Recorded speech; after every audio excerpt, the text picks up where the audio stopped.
how things can change from the afternoon to the evening. In the first game of the day, we were thinking of a score maybe around 150, 160, when at the end of 10 overs, a team is 54. In the second game, the way the team had started batting, in this case the Mumbai Indians, we were thinking, wow, 200, 210, maybe even 220. Where do we finish? 168. That's the beauty of cricket, isn't it? Here we are on Cricbuzz Live. I'm in the company of Joy Bhattacharjya, Zaheer Khan. Total tables turn. I'm not going to talk about predictions right now because I got that one right yet again. But I'm not going to take credit for it because really it was not supposed to happen in either occasion. No, amazing innings. It's the most topsy-turvy innings I've ever seen. Yeah. For 15 overs, the Rajasthan Royals seemed completely asleep. They didn't know what was going on. Suddenly they woke up and amazing, absolutely spectacular. But they stayed in the game, I think. As a bowling unit, they stayed in the game. In spite of the heroics of Suryakumar Yadav and Ishan Kishan, both batted beautifully, I think. But credit to bowling unit, I think they stayed in the game, they hung in there, and what a sensation Jofra Archer is. I think is an exciting young prospect. We all have been waiting to see him play the IPL match, and he's announced his arrival in style. I think he's got everything. He's got that raw pace, can bowl Yorkers, has got good slower one and bouncer. I think it was, I was sensational lucky to see him in Bangladesh up close and interviewed him a few times, and he's got a good head on his shoulders. He knows exactly what he wants to do. He's got a bit of a sense of humor as they do from Barbados. But really, if you look at it, we were talking earlier about a bowling captain in a sense, and with Ben Laughlin out of the equation, there was Dhawal Kulkarni stepping up to the plate, not just with his bowling but with his seniority. He actually handed Jofra Archer the cap early on, and it was these two who made the difference. They woke up Rajasthan Royals. Absolutely, I think, and as I was saying earlier in the show, that it's not easy for anyone to be not playing a match and then again coming back. So I think so from that point of view, I think you have to give credit to Dhawal as well, that he started well. He provided that early breakthrough, and it didn't look like he was bothered by him not playing the last game. I think that's very crucial because not many can cope up with this kind of treatment. I would say that just playing one game, not being part of the playing 11, coming and performing. I think the experience matters, I think, in these kind of situations, and yeah, as a whole, I think the bowling unit, it's not easy when team gets off to a decent start, to stay in the game and pull the game back. That's why I think as a unit, they've for that matter, Gautam also has contributed really well. So I think it was a bowling unit success to restrict Mumbai Indians. Then especially after the platform, which clearly shows that they are 20-25 runs short right now. They can still make a match of it. There is enough on the board, but the momentum is with RR for sure. Also, I have to say that two things. One is definitely the bowling. The other thing was that one of the most crucial wickets out there was not of the bowling, it was a run out. And it's particularly interesting that Ajinkya Rahane was the man who dived. He had one stump to aim at, but the batsman was Rohit Sharma. Yeah, Rohit Sharma, because see, a bowler of Jofra Archer's class, okay, not many batsmen can hit him. Even in the IPL, there are 2-3 batsmen in every team maybe who can, tonk a guy like him with impunity. Rohit is one of those guys, and he wasn't there because he was run out, and that would have definitely cost him at least 10-15 runs. Yeah, you're right. I mean, it's a moment. In the previous match, we talked about the no ball being a moment. It doesn't always have to be controversial. In this case, it was that run out, and it came out of nowhere. It was Rohit's call. I don't think you can blame anyone for it, and it's just one of those moments that completely can change the match. 129 after 14 overs, and we were looking at the batting lineup. Imagine in the Rajasthan dugout, they would have also been looking at that lineup. The likes of Pollard to come, Rohit to come, both the Pandyas to come, and you're thinking, oh, can we restrict them to 190, 180? They've done really well. No doubt about that. I think the momentum has certainly shifted. I mean, till that moment we were thinking that Mumbai is going to score 190, 185 for sure, but last 6 overs, I think they've just changed the momentum in their favor. Now for Mumbai to make a game out of it, the first 6 overs are very vital. I think they need early breakthroughs and need to create that pressure. Otherwise, to defend this kind of total, especially after knowing that 20-25 runs short, it's always a tough ask. Reason why your Zaheer Khan was saying 185 for sure that was his predicted number there. Joy Bhattacharjya had 180, he had 185, I had 172, but we won't talk about that. Let's talk about Jofra Archer instead. I nearly called him Jeffrey Archer. I did it 3 times during the Bangladesh Premier League. I had to keep stopping myself. So it's Jofra Archer. He is born in Barbados, but he's got an English father, and of course he aspires to play for England. He needs to have that 7-year residency period, and not until 2022 can England hope to add him to their ranks. Let's have a look at some of his numbers, Jofra Archer. And there you see, that's his bowling figures. 12 dot deliveries, and this in the context of the game where the batsmen were running riot. You know, and the other good news really for the IPL is 2 things. One is that this was in many ways a very boring start, because while Mumbai piled on runs, it didn't look spectacular doing it. It just happened, you know.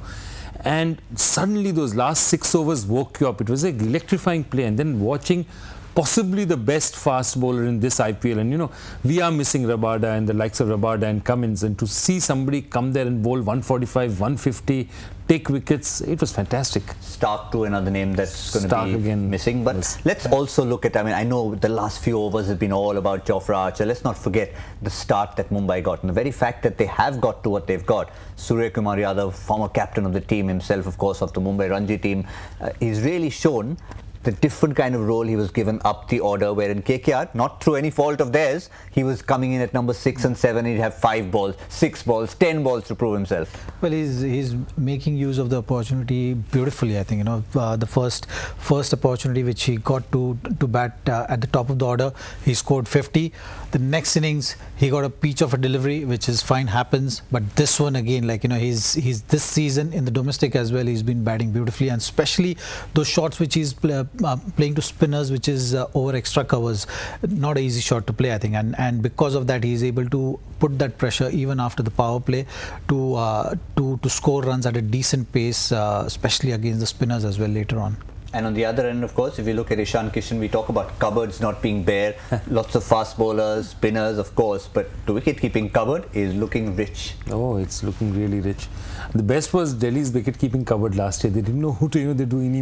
They so many keepers, and Ishan, I mean, great thing for him to come back. I mean, it looked really nasty yesterday and the day before, and now he's looking much better. And the fact that he's out there in the field, it's a relief. You know, he's really a special young talent.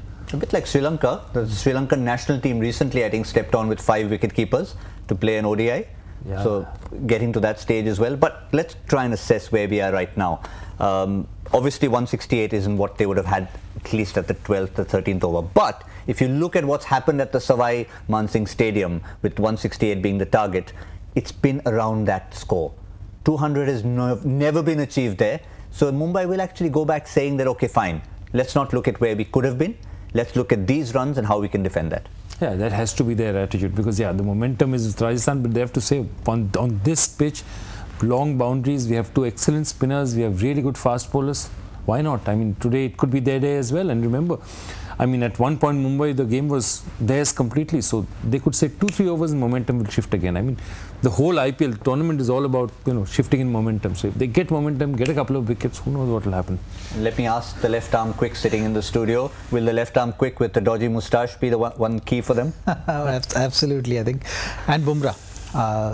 They need early wickets for sure. You know, when you go on the field with the feeling that you're 15-20 runs short, the easiest thing and the quickest thing to get out of that kind of feeling is by taking early wickets. If you take the early wickets, you can build that pressure. First 6 overs are going to be crucial overs, because you don't want RR to get away with a flying start, because 168, if they score like 50-60 runs in the first 6 overs without losing too many wickets, you always know that to pull back the game from that situation is always going to be a difficult one.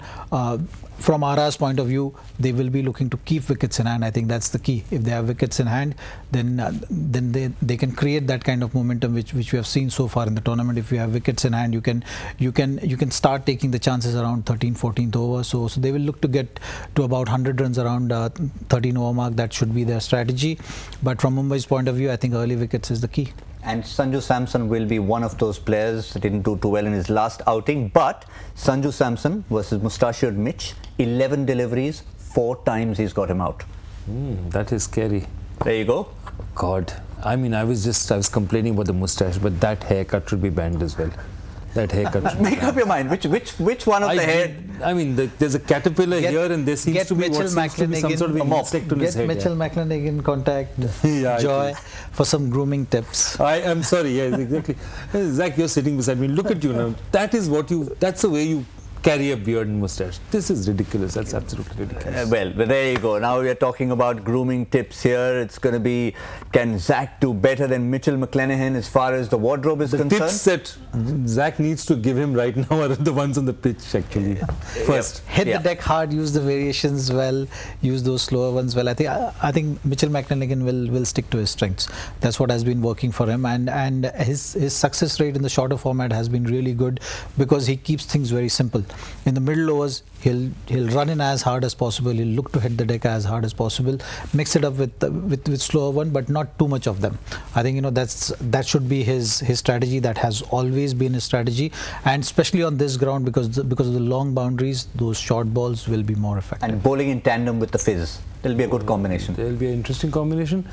Also, I think that though you have to say Rajasthan's just added to its batting, which Jofra is not a bean batsman either. He averages almost 35, almost 40, and that's a very decent average. That means you replace Laughlin, who's mainly a bowler, with an all-rounder. So their batting is also extended, and that should help them again. An interesting thing to see is who is going to open the innings. I was just going to say, not that you'd want to leave it to Jofra Archer. You'd probably find yourself in trouble if you're relying on Jofra Archer to win you the match. But this is what we have as the expected batting order. But that man down there at number 6 is the one we feel could possibly come up, should possibly come up to open the batting along with Ajinkya Rahane. Rahul Tripathi goes up there. Klasen's got a good record in that middle order along with Jos Buttler to provide that power. Ben Stokes is fine at number 4 and Sanju Samson is nicely settled into number 3. I think they say that Rajasthan's middle order is one of the strongest in the league if you consider it. They have some really good firepower. Then Stokes, it's a mouth-watering combination. Stokes, Buttler, Samson, it's mouth-watering. Even without Steve Smith being there, because that was obviously the original lineup with Smith in that middle order. Even if you take him out of the equation, they're still looking pretty good. They are, I think, they should fancy their chances to get 168 for sure, and they have the batting lineup. They still need to figure out and reshuffle the batting order, though. I think they've still not figured out exactly what the combination they should be going with, because we've seen that they've been changing the opening combination as well. With Klasen coming in, they have option of opening with Buttler as well. So who knows, we might see Buttler opening the innings today, because Rahul Tripathi surely is not happening, and there's been changes in the first 2, so it might be Buttler today. Yes, well, we only have to wait and find out. All it means is the mouth-watering prospect, because Mumbai, as we told you earlier with the points table, simply have to win to stay alive. They've been playing good cricket. They've been having close matches. This time around, they don't have too many runs to play with, but nonetheless, 167 still on the board. McClenaghan, Mustafizur Rahman, and the rest of them will have to go out there and do the job. We'll, of course, come back on Cricbuzz Live to wrap it all with Joy Bhattacharjya and Zaheer Khan. I'm Gautam Bhimani. We'll see you very shortly on the other side of this innings.